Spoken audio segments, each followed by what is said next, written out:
Well, in setting up a new PUP program, I think the most important thing is to know where your starting point is.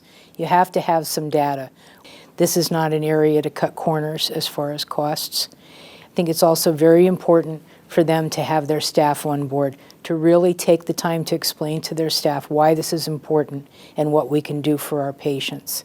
And then lastly, the education. I think that they cannot skimp on the education.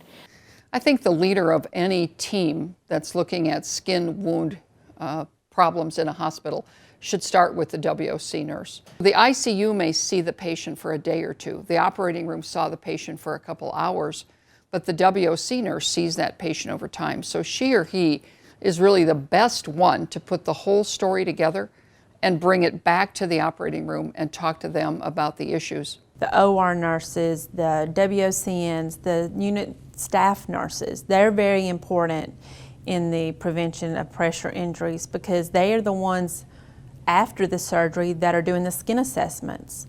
So the first thing is getting everybody involved on board. The second thing is the knowledge about pressure injuries.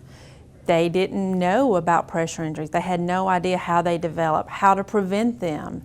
So we had to start out with the basics. The blame game, looking at pressure injury development, is a very dangerous and slippery slope because if the process gets put into a blame modality, then those patients who are injured are never going to be reported. They need to learn from other centers that pressure injury development in the operating room is a real thing.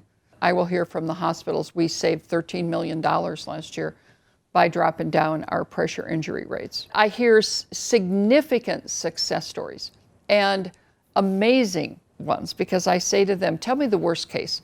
Tell me the worst case of a pressure injury that should have just been, that patient should have been 12 pressure injuries and it never happened. Tell me that case. And they do.